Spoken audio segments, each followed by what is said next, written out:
Hello，大家好，今日又嚟一個超突發開箱啦！估唔到呢個聖誕假期呢，都仲有啲搞作啊，而且呢，仲係超級旗艦，我哋嘅小米17 Ultra 徠卡限定啊！咁啊，首先大家睇睇個包裝啦，標明咗小米乘徠卡。好，盒嘅包裝亦都同普通嘅小米嘅直身機咧完全唔同啦，印得好靚嘅小米乘徠卡嘅字樣。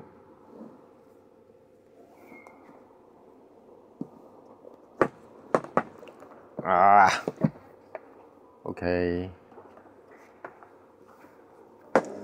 特別版專有嘅一啲嘅卡啊，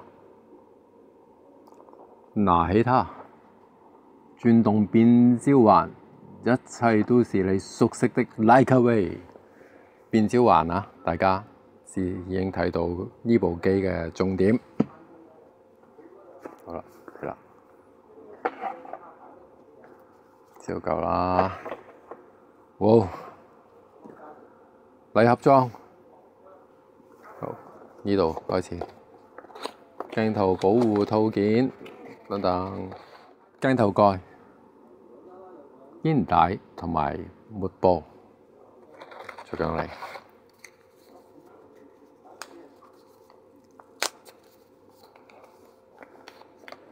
等等，連塊布都印咗徠卡嘅，誠意十足啊！真係好正啊！今次小米。好，肩帶有咩環境啦 ？OK， 一條好靚嘅手繩。咁啊，呢個就冇字樣啦。OK， 再嚟。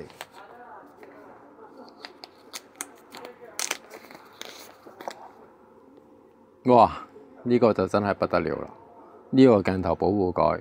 我諗有玩開我哋啲電話嘅客戶咧，就非常之熟悉啦。呢個蓋咧就出現咗啦喺之前嘅 iPhone 123嗰度，咁啊完全係今次移植咗落嚟小米呢部機嗰度啊。淨係呢個蓋嘅就已經充分顯示咗而家即將開箱呢部機嘅身份。保護殼有咩情況？哇！我開箱嘅呢部係白色，咁啊，大家睇保護殼就知啦。咁就亦都白唔晒嘅，有啲似咧呢排咧好流行嘅沙色，咁即係有啲似 OnePlus 15啊，又或者係X300 Pro 嗰種色調。不過呢個咧，有一個全新嘅，更加偏向米色嘅一個白色。重點都係呢個圓標啦，呢個徠卡嘅可樂標，身份嘅象徵。大家想唔想睇主角咧？嚟啦！主角小米17 Ultra 徠卡限定。等等，大家睇睇啦。咁啊，老實講，第一個感覺咧，其實咧第一次咧小米嘅直身機咧，我會覺得靚。咁呢部咧就真係誠意十足啊！大家睇下個機身先，側邊咧做咗咧一啲防滑嘅坑紋嘅處理，其實亦都同之前咧幾代嘅 iPhone 咧係一模一樣嘅。咁呢個亦都係咧徠卡風咧佢一個標誌性嘅設計。咁當然啦，呢個徠卡 Camera Germany 更加以前都未出現過，呢個字就真係不得之了啦。兩邊都係有呢個坑紋嘅設計啦，啲仔嘅咧，啲按鈕咧亦都有少少啦，啲復古嘅味道，唔係而家流行嘅長條形。又玩翻圓形。機背咧就係、皮革同埋金屬咧雙拼咁樣嘅處理。咁呢個咧就係白色啦，就頭先同大家講咗啦。佢個白又唔係真係白，其實咧更加係一個米色咯。重點之中嘅重點咧，當然咧都係呢個徠卡嘅標誌。咁小米嘅 Ultra 啦、14啊、13、14、15啊咁樣，全部咧都係用咗徠卡鏡頭啦，大家好熟悉啦，大家都玩過啦。但係真正咧有徠卡標誌咧，係咁多代嘅小米 Ultra 之中嘅第一次。而呢個標誌咧，呢個徠卡呢個logo 咧，之前出現喺手機咧，只係出現過喺佢自己嘅幾部 Light Phone 嗰度，就係日本 Sharp 出嘅 Light Phone 1、2、3，從來冇下放過去任何一部牌子同埋型號嘅。以前嘅華為啦、小米啦，從來咧都冇得到過咧呢個徠卡紅標。今次咧，終於咧第一次咧下放咧落嚟咧俾小米。咁啊，其實咧呢部咧亦都可以話，大家睇翻個鏡頭蓋，睇翻個商標啦，你可以話佢係一部 Light Phone 4都可以。咁個意義相當之重大啊！咁我睇嚟 Sharp 都未必再有 Light Phone 推出啦。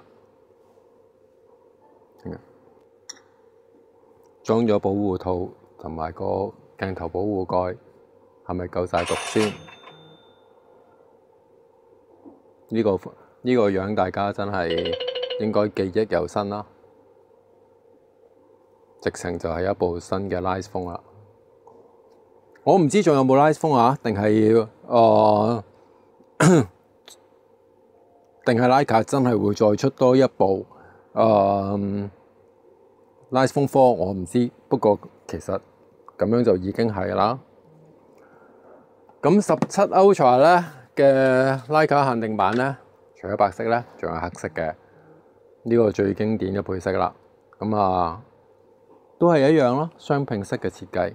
咁啊，呢個就係經典嘅黑色，就只有兩個顏色嘅啫。如果徠卡版，普通版咧就有4個顏色嘅，應該如無意外，稍後咧都會同大家開箱，拍埋個圖俾大家睇埋。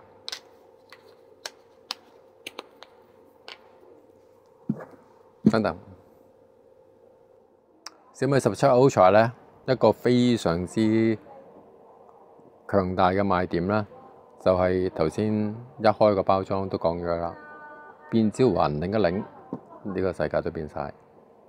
呢個咧係一個可動嘅鏡頭圈，真係物理擰得嘅鏡頭圈啊！大家睇唔睇到？係擰得嘅。有咩玩法咧？大師變焦環咧，其實咧你可以 set 咗咧，快速擰一擰佢就係快速啟動相機咯，甚至擰一擰佢，又可以直接進入你想要嘅拍照模式。試一試啊！而家擰一擰，咁啊可以直接跳到去相機嘅界面。除咗快速啟動相機之外，佢亦都可以用嚟做 zoom 變焦。最貼心嘅咧就係裝翻原裝保護殼，佢都係繼續轉到嘅，連個殼都係個環咧都係可動嘅，係咪好有心機咧？小米今次17 Ultra 影相嘅規格、影相鏡頭嘅規格亦都係咧夢幻級㗎啦！大家恨咗好耐嘅1寸 sensor 主攝，終於都喺17 Ultra 嗰度擺翻落去，仲要配埋2億長焦，1寸 sensor 加2億長焦。兩樣齊晒啦，個2億長焦咧，仲要咧有特別嘅鏡片嘅排列，75至100mm 咧可以做到光學直出嘅無損變焦，超廣角鏡頭咧都有5000萬像素嘅。仲有徠卡版最特別嘅一個功能，佢有2部徠卡經典相機嘅濾鏡， M9 Leica M9 就係模擬 CCD 少少舊化嘅效果。Leica M3 就係啲復古黑白相。